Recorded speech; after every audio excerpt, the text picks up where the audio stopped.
Tā kunga žēlastība ir, un šodien mēs atkal esam kopā raidījumā Laika zīmes. Pie mikrofona Tālvalds Stalbergs.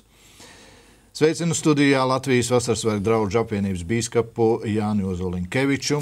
Sveicināti. Romas katoļu Svētās Marijas Magdalēnas draudzes prāvestu Andri Kravali. Labdien.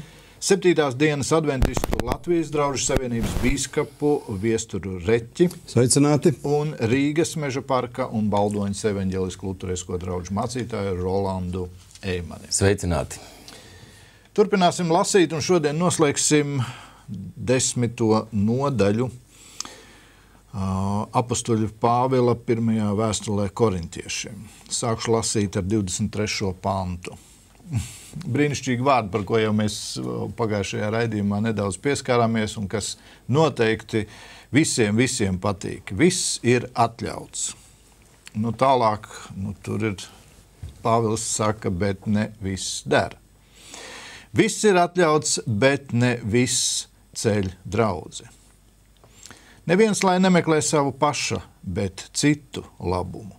Visu, ko pārdod skārņos, ēdiet, nekā nepētīdami sirdsapziņas dēļ.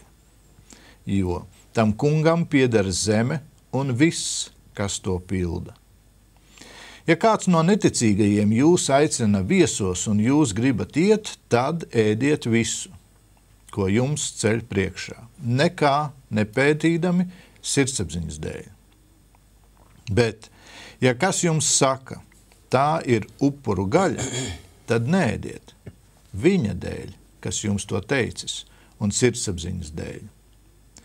Es nedomāju tavu, bet viņa sirdsapziņu. Jo kāpēc sveša sirdsapziņa, lai tiesātu manu brīvību?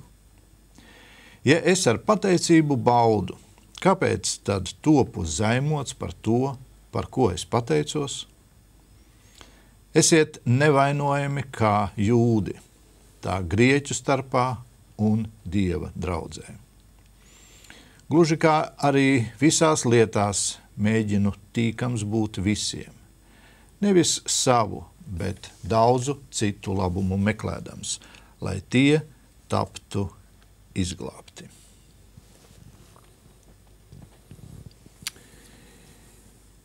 Lūdzu, brāļi, brīnišķīga rakstu vieta. Un laikam ir viegli to ievērot, un viss ir atļauts. Šeit faktiski, ja mēs lasām, viss ir atļauts, ne viss der, viss atļauts, ne viss ceļ draudzē. Apostols Pāvils, vismaz man tā liekas, izmanto korintiešu argumentāciju.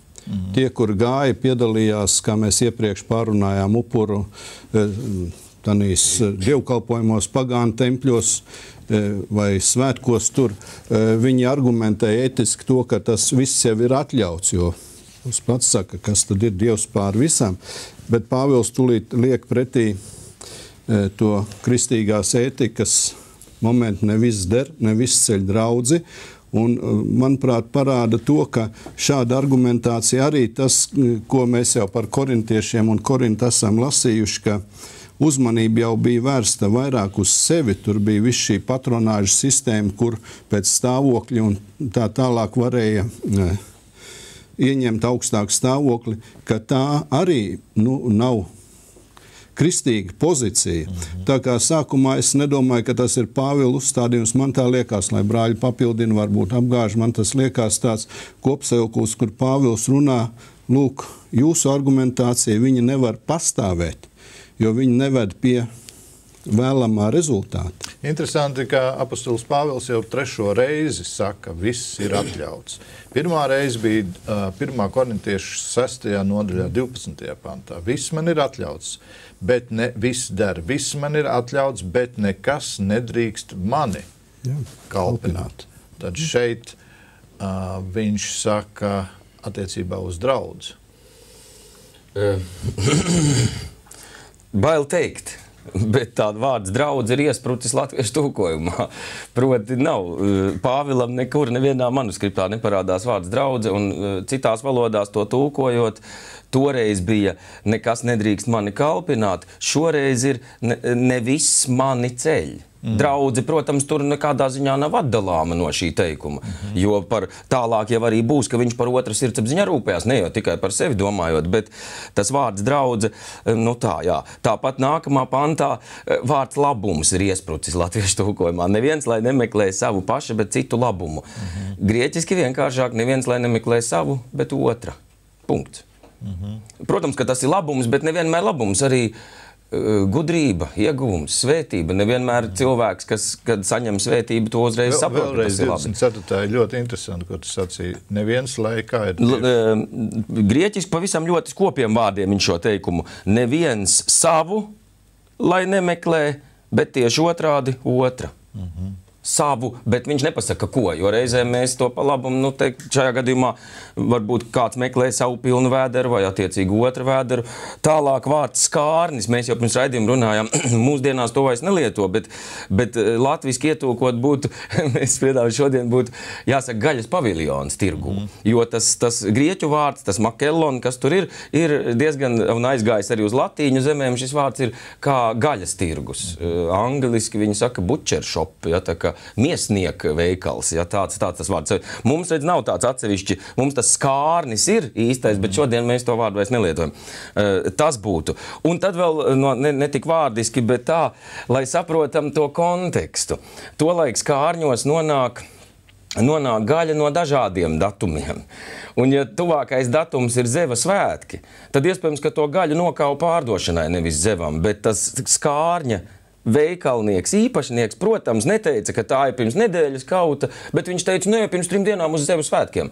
Un tā galu galā, jo kāpēc es to saku? Tāpēc, ka Pāvils saka 27. pantā, nekā nepētīdami, arī 25. divas reizes viņš to atkārto, bet tas pētīt nav gluži varbūt īstais, jo grieķiski nav tik vienkārši pētīt, tur ir eksaminēt, netaisiet izmeklēšanu. Kāpēc izmeklēšanu? Tāpēc, ka ar vienu tirgoņa vārdu vien nevarēja uzticēties. Tikpat labi pirms Zeva svētki bija sanāk, pirms nedēļas.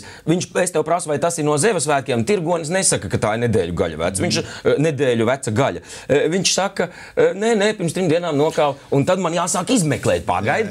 Un tāpēc Pāvils to tā, par to izmeklēšanu piemin. Gaļas veikalu. Lūdzu. Nu, viss ir skaidrs. Izmeklēt nevajag. Aizej. Un rādi ar pirkstu ņem šo. Ja aizēja Rīgā uz gaļas paviljonu, tur to izmeklētā ir vairāk nekā pircēji. Nē, man tas nepatīk. Šeit Pāvils runā par tādām lietām. Daži komentētāji raksta, ka tajā laikā tas, kas bija paredzēts upurēt tur, tas nonāca veikalā. Viņa neupurēja, bet viņš nonāca veikalā, jo bija izdevīgāk pārdot nekāds dedzināt uz altāru.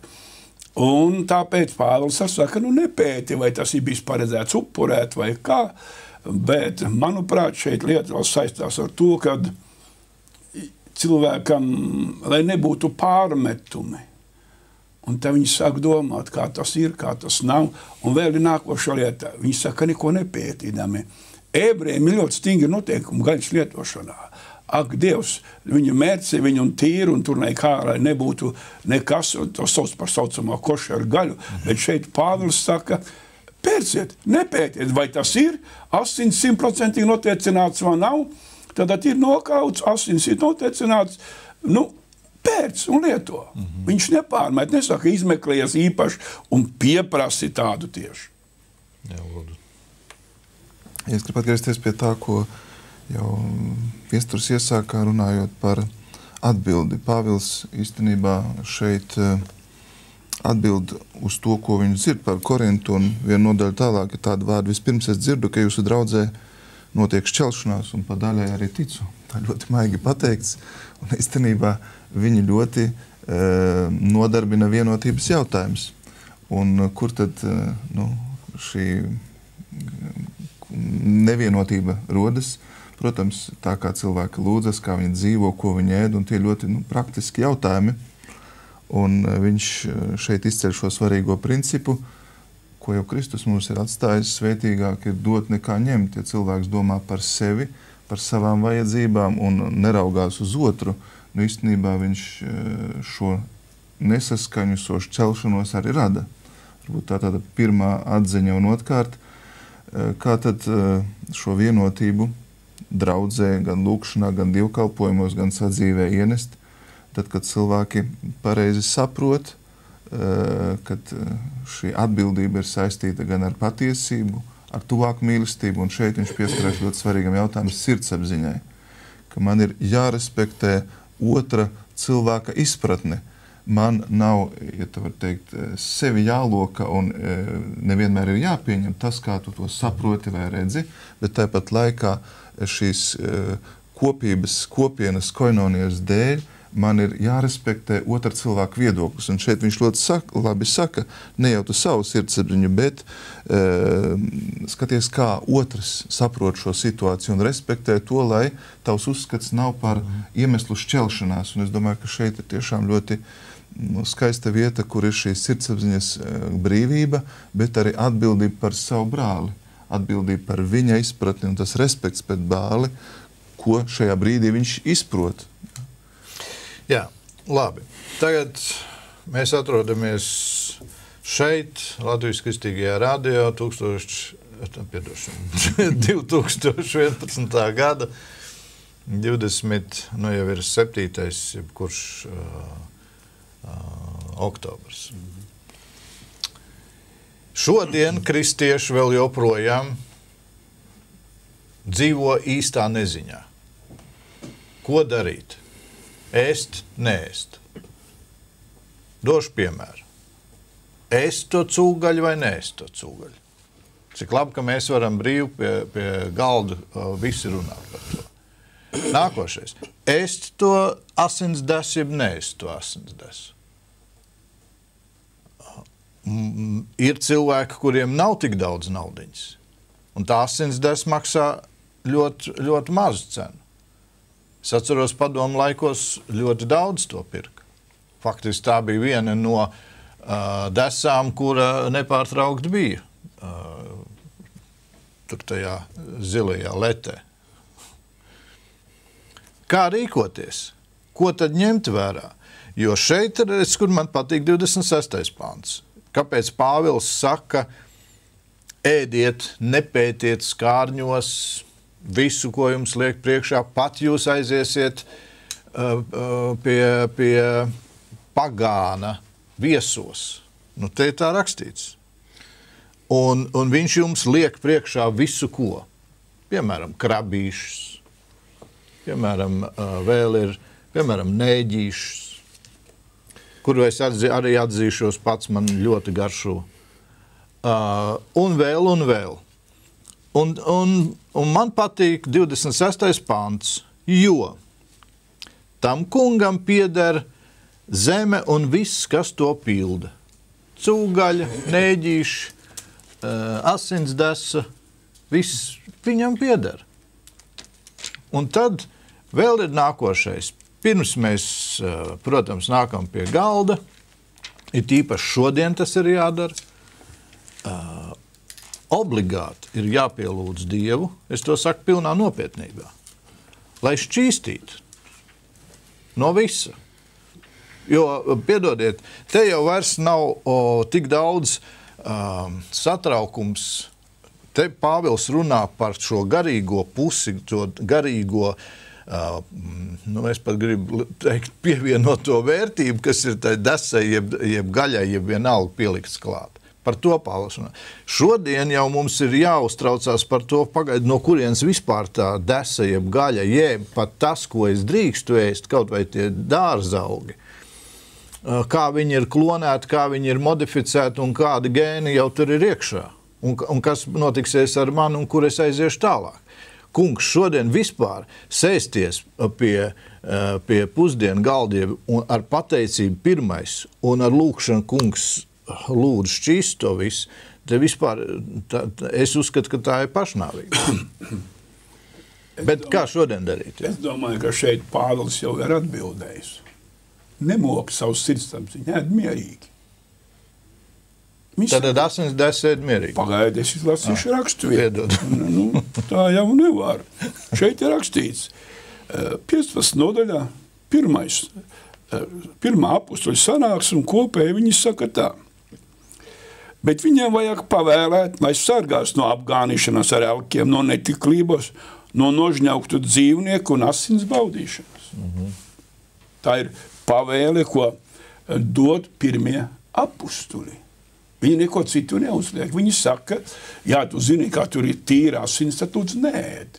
Ja tas dzīvnieks ir nožņaudzies vai nožņaukts, nu lūdzu neēd to. Tā viņi ir tādu pavēlu devuši. Viņi runā par netiklību, par apgānīšanos ar elkiem, velku pielūgšanu. Viņi runā praktiski par 4 lietām, kuras mums jāņem vērā. Un tāpēc jau var šeit apostols Pāvils saka, sargieties no elkiem, sargieties no elku upuriem. Manuprāt, es domāju, kā tas vārds, ko viņi runā šeit, ja kāds viņam saka, tā ir upura gaļa, runā par to, ka varbūt tas bija gadījums, jo tas ir grūti mums šodien pieņemt lēmumu, kā tas ir. Iespējams, tagad šī ir upura gaļa, tas ir ēdamais upurs elkam, piemēram, kāds saimnieks saka. Tas nozīmē, es saku paldies, es šim elkam neupurēju, es to lieku nost. Varbūt, ka tas ir tāds gadījums. Un tur vairs jautājums nav par tā ēdienu ķīmisko sastāvu. Kā pareizi pateica Jānis, košeri likumi ir atcelti. Jā. Kristū tiek atcelti.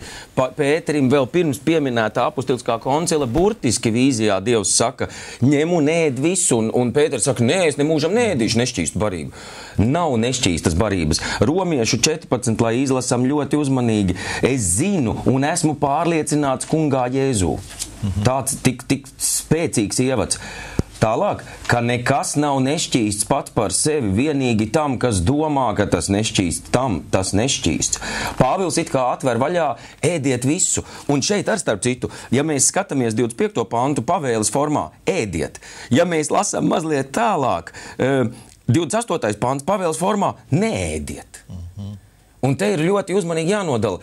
Ēšanu un neēšanu mēs vairs nesaslēdzam ar ķīmiju un matēriju uz tā šķīvja. Tā matērija, ja viņa Dievam nodota, Pāvils citā vietā rakstīs, ka ēdienam svētu un dos Dievu vārds un lūkšana.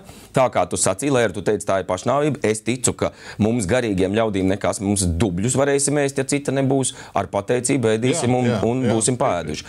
Es pa īstam tam ticu, jo šeit ir tas parādīts, ka nevairs tā ķīmiskā formula ēdienu dara tuvāku vai tālāku no Dieva, bet garīgais saturs. Proti, es teiktu, ja tā būs asins desa, par ko pateicību teikt, viņš būs labāk ēdama nekā ļoti laba maizīte vai jēra gaļa košera kauta, kas pienesta sliktam elkam, ko tu kauji tā kā naudas vārdā vai vēl kaut kā popularitātes vai kas, nu tagad ir tie modernie elki cilvēkiem, kur viņš ja klāja galvu. Starp citu, elkdievība ir arī tad, ja viņš taisa mielastu, tāpēc, lai visi viņa vārdu pagodinātu. Lai visi teikt, rek kāds Rolands Dižens. Tā ir elkdievība īstenībā. Ja, tā kā, to es gribu pateikt ļoti svarīgi, jo Pāvils arī tai Romiešu 14 palasiet mājās.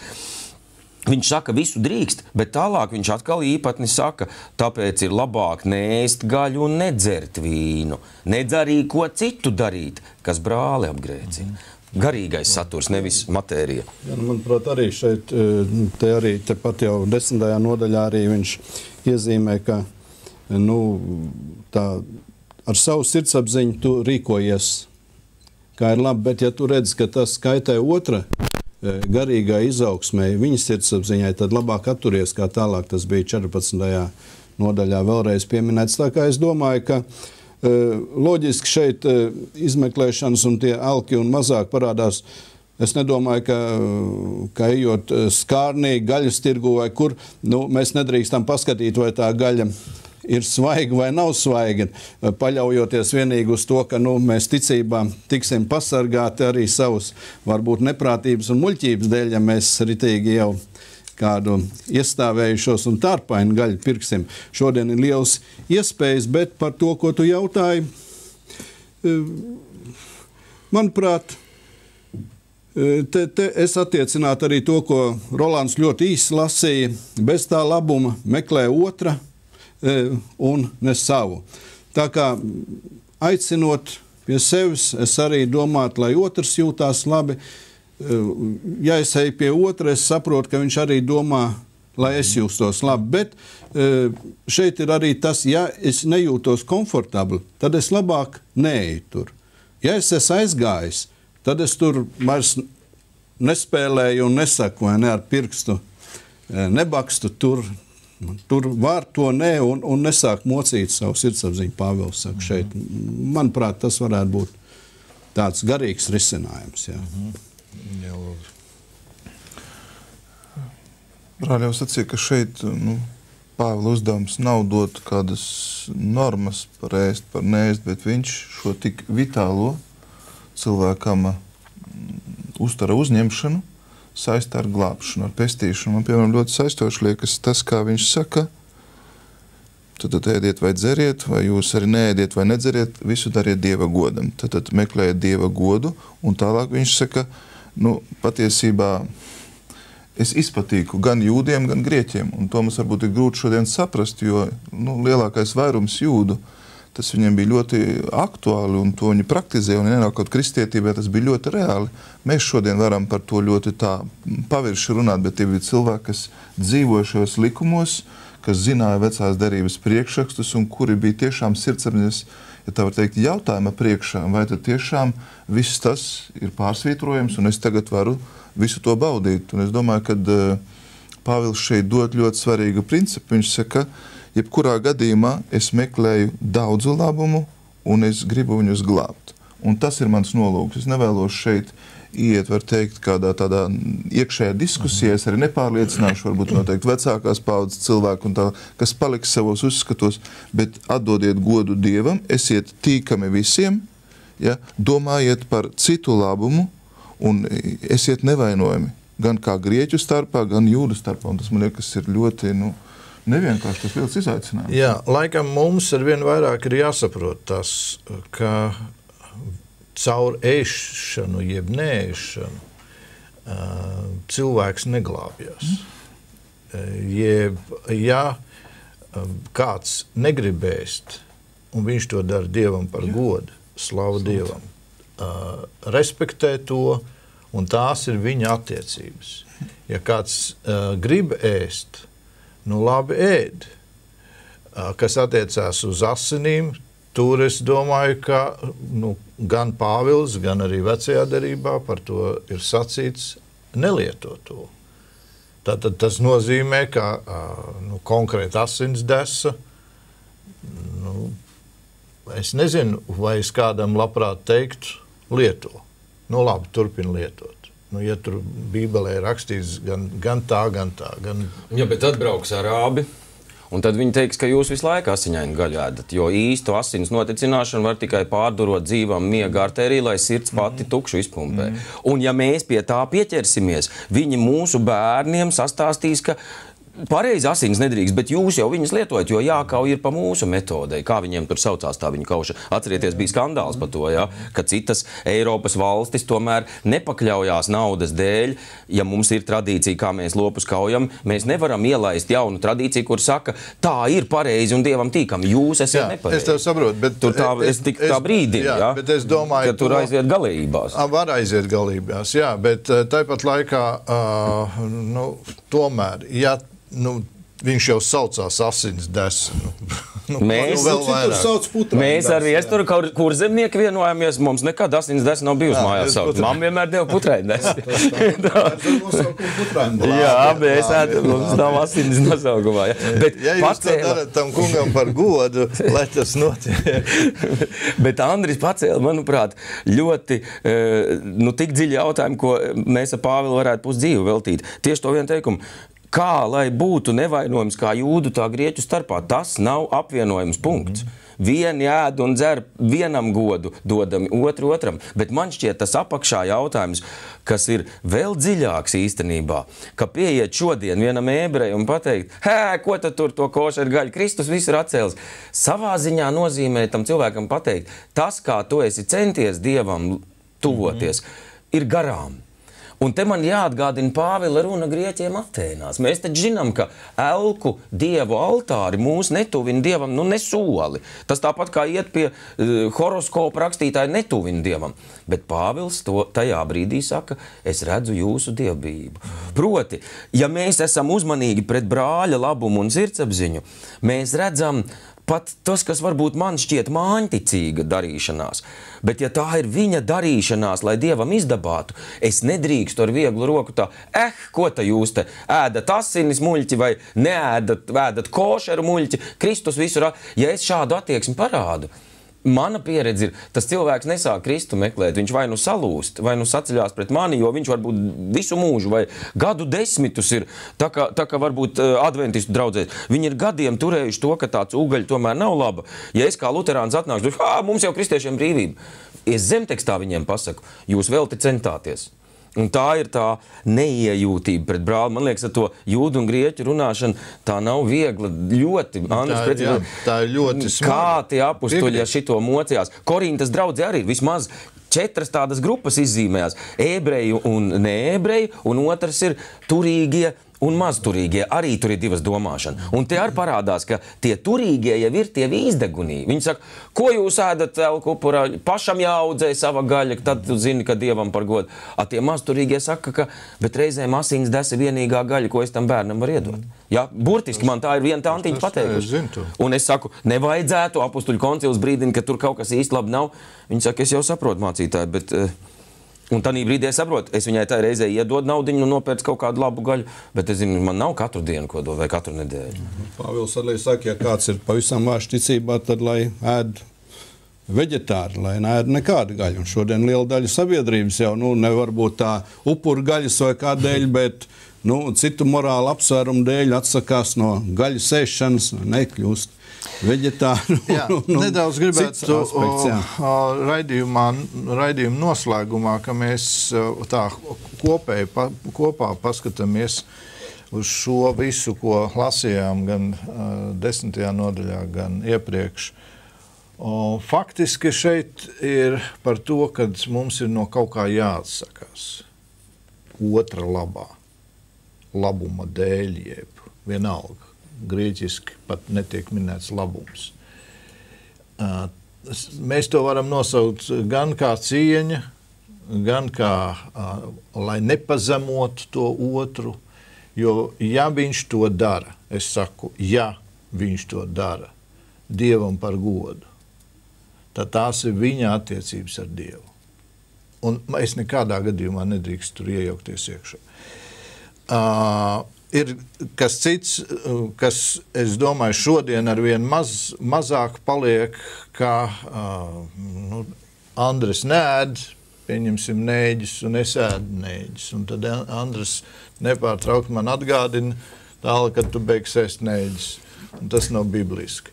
Ja es viņam saku, klausies, sen jau viss ir atcelts, droši tu var sākt ēst, un kā viņš nāk uz raidījumu, tā viņam noliek priekšā nēģi. Tas tāds piemērs. Es nezinu, vai tu ēd nēģis vai nē. Bet gribu teikt paldies mūsu klausītājiem Ilmāram, kurš atrakstījis ir interesantu vēstuli, un dažus fragmentus gribu lasīt no tās raidījuma laika zīmes veidotājiem. Vienā no raidījumiem jūs pieskarāties tēmai par miesas norūdīšanu un kalpināšanu, ko Pāvils salīdzina ar sportistu, kurš skrien stadionā. Jā, tā tas ir. Tas, kas skrien, ir visādi atturīgs. Vienkāršāk sakot, viņš ir gatavs maksāt cenu par to, lai saņemtu balvu.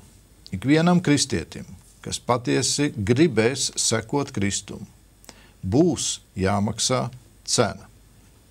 Kāds varētu iebilst, bet par mani jau ir samaksāts. Tiem, kas patiesi gribēs sekot Kristum, būs jāupurē savs īzaks pēdiņās.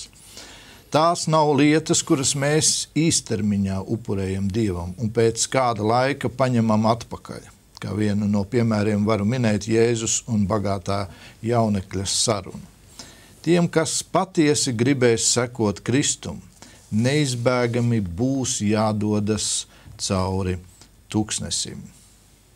Bez nāves nav augšām celšanās, bet ja mēs neesam miruši, tad arī augšām celšanās nav nepieciešama. Jēzus sacīja uz saviem mācekļiem, ja kas grib man sekot, tam būs sevi aizliegt, ņemt savu krustu un sekot man. Lai es varētu paņemt rokās krustu, rokas vispirms ir jāatbrīvo no tā, kam tik ļoti esmu pieķēries. Jēzus saka, es esmu ceļš, patiesība un dzīvība. Neviens netiek pie tēva, kā vien caur mani. Jāņa 14:6. Kāpēc es lasu šo vēstuli? Es šeit redzu sīkās lietiņās, tā ikdienišķā ēšana, kaut kāda, varbūt, jā, tā ir savu veidu upurēšanās. Es sevi kaut ko aizliedzu. Un te ir tas jautājums, vai mēs vispār esam gatavi upurēt kaut ko. Jo bieži vien kaut vai dēļ vienām labām pusdienām mēs esam gatavi upurēt to otru brāli. Bet es esmu paēdis labi tās pusdienas. Nu, tā ir realitāte. Mēs neskatāmies. Šodien mums vairs nav tā pietāte, jeb labi, Rolands sacīja, kad grieķu tulkojumā nav šis vārds draudze. Bet no otras puses man patīk, ka viņš latviešu valodā ir. Nu, padomāsim, kas tad ir tas, ko varbūt man vajadzētu upurēt, lai celtu draudzi.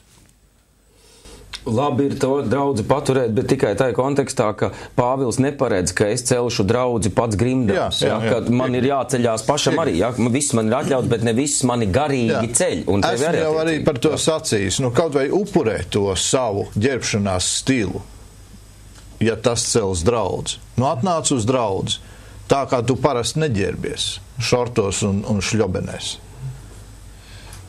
Vēl pat vairāk, 27. pantā, ja kāds no neticīgajiem jūs aicina viesos, tad pirmkārt jau tu pieņem šo piedāvājumu. Tev ir kontakti ar neticīgu, tu vēl turpina viņam runāt. Un ja jūs gribat iet, tad ēdiet visu, ko jums ceļ priekšā, nekā nepētīdami sirdsapziņas dēļ. Tas nozīmē, zinām mērā, tu pat atsakies kaut kur no sevis, pie šī neticīga esot, bet ar to domu, lai viņu glābtu. Lai viņa sirdsapziņu neapgrūtinātu, bet lai iemantotu viņu.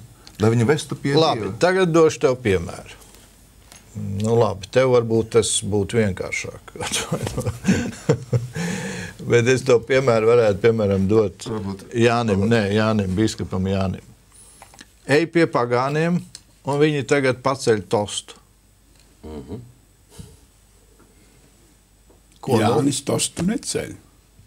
Bet ej, un lai tavs sirdsapziņa tur es eju, es vienā mierā ēdu visu, bet tostu neceļu. Nu labi. Jo ir viens, bet es piebildīšu. Tiklīdz es pacelšu tostu, tad viņi teiks, maita, dzer tāpat kā visi. Tas viņam nekalpos glābšanai. Jā, nu tāpat kā Jēzum to sacīja. Tas viņam nekalpos glābšanai. Mans tosta pacelšana nekalpos viņa glābšanai. Gluži otrādi. Viņi teiks tāds pats liekls kā visi. Tā ir pavisam otra puse, ko mēs neiedomājamies dažreiz. Nu, tikpat labi, teiksim, labi. Pie tevis aiziet, piemēram, viesturs. Nu, un tu esi uzlicis kārtīgs cepešs galdā. Nu, un tagad šos cepešus, tad viesturam arī. Viņš sāks domāt, pagaidi, redz kāds viņš domās par tevi, redz kāds ir, tu saki, viesturs ēd visu, tāpēc, ka viņš pie manis te atnācis. Atbrauks viesturs, viņam būs veģetārā barība, un mēs pateikšu, tas ir tā sūciņa, un tā nav sūciņa. Viņam pateiks skaidri un gaiši, un tur nebūs nekā problēma. Jūs saprotat, kāpēc es to tādu realitāti, un cik labi, ka mēs par to varam tā brīvi runāt. Kā rīkoties? Jo es pilnīgi Jāni tev piekrītu. Ir situācijas, kur tev jāpasaka nē. Es nedarīšu to. Un es nebūšu ar grieķi kā grieķis. Piedod. Te ir tas, kur es arī saku, es nevaru visās jomās būt ar visiem kā viss. Un es esmu ievērojis vienu patiesību. Ja ir lietās, ko viņi zina, ka tu kā kristietis nedari, un tu nedari, tas nav nopēlams viņos, bet tā ir cieņa. Viņš pastāv uz saviem principiem, bet citādi viņš ir ļoti tā un tā. Es daudzās bērēs bijis visādas lietās, un viņi saka, jā, tā ir. Viņi atzīst to. Luterāņu mācītājs Būgirts sarakstījis, jau viņa saulē būdams. Nevis būt, viņš atrodās, bet sarakstīja, kad bija šeit, uz mūsu zemes. Sarakstīja romānu Dieva āmurs, kurā tieši viena tāda interesanta tēma, kas man liekas, ja es pareizi saprotu, ir arī tāda, vismaz mums luterāņiem, tāda specifiska arī sargāta tēma par to sevis upurēšanu, arī ko mīļais radioklausītājs arī bija rakstījis, ka tā visa ir patiesa lieta, tikai ļoti svarīgi ir saprast, ka mana sirds nav kaut kāds upuris, ko es Dievam pienesu un varu lielīties. Mēs sargājam to patiesību, ka mana sirds ir kaut kāds akmens, kas ir nokritis ceļmalā, dubļu apsmērēts, ko Kristus ir pacēlis un paņēmis. Tas nav galu galā krusts, kā viņš saka, būs ieguvums. Jo citādi mēs varam palaist garām, mēs varam sākt it kā sevi aizliedzot, paši sevi izcelt, kā mēs esam upurējušies, kā mēs esam, un tur ir tas pārtums ir tas, ka mana grēcīgā sirds nav nekāda zeltītā vērtība, ko Dievs tagad aplaudē, redzot, ka es viņam atnesu. Viņš viņu pieņem, ja es ļaušu, bet tā ir tikai un vienīgi viņa žēlstība. Tas nav nekāda dāvana no manis viņam. Jā, jo es meklēju tā otru labumu, es jau arī faktiski jau sāku atteikt sev kaut ko. Man jau ir jāierobežojas. Protams, tiklīdz kā Rolands te pieminēja to, ja es sākšu ar to lepoties, tas viss ir garām, tas nav nekāds krusts vai kas. Bet, kā Ilmārs sacīja, vai ne, loģiski, ne jau tikai pēc goda balvas skrienot, ir no kaut kā jāatsakās. Tu jau, ja tu skrien vai ej pa savu dzīves gājumu, tu jūti, kas tev traucē. Un tu liec to malā pakāpeniski, viena pēc otras vairākas lietas, un tad tu redz, ka tu vari ļoti labi izdzīvot arī bez, varbūt, daudz lietām, kuras paši par sevi nav sliktas, bet kuras var kavēt tavu garīgo izaugsmi un kavēt tavu kalpošanu citiem. Bet es domāju, ka arvien vairāk mums jāsāk saprast, nu labi, ja tu neēd cūgaļu, tad tev ir kāda atziņa, kāpēc tu nedari. Un ja tu to dari tīpaši vēl attiecībās ar Dievu, tad kāda man tiesība iejaukties tavā atziņā? Kāda man tiesība iejaukties Jāņa atziņā un uz viņu tagad skatīties, viņš gan tēlo svēto, vispār ne pilīti. Un tad, paskatīties, pagaid, ar baldarjāņiem jau, gan jau tev tomēr tur ir bišķiņ vien lāsīt, redz, to tu paņems. Pietas, ka es tā ironizēju, jā. Bet pagaid, ar kādām tiesībām? Ja tā ir mana pārliecība, un tad te ir nākošais jautājums, ko es daudzkārt esmu skatījies. Kas man to pārliecību dod? Ja tas ir tikai kaut kas tāds, kad, tāpēc, kad visi tā dara, tad es arī tā nedarīšu, un tad es būšu smieklīgs. Bet ja man šo pārliecību ir iedevis Dieva svētais gars, tad man arī būs spēks, vienalga, kur es esmu, pateikt nē. Un nevis tā ar baigo augstprātību. Jūs tur, un es redzu nedzeru. Un arī ne ar tādu svētulīgo pazemību, es tagad neēdu, redzu, un tāpēc, bet jūs tur visi ēd, labi, ēdiet. Bet es respektēju, ja tu vēlies, dar to, ja nevēlies, nedar. Bet jāievēro būtiska lieta sevišķi uz adventistiem,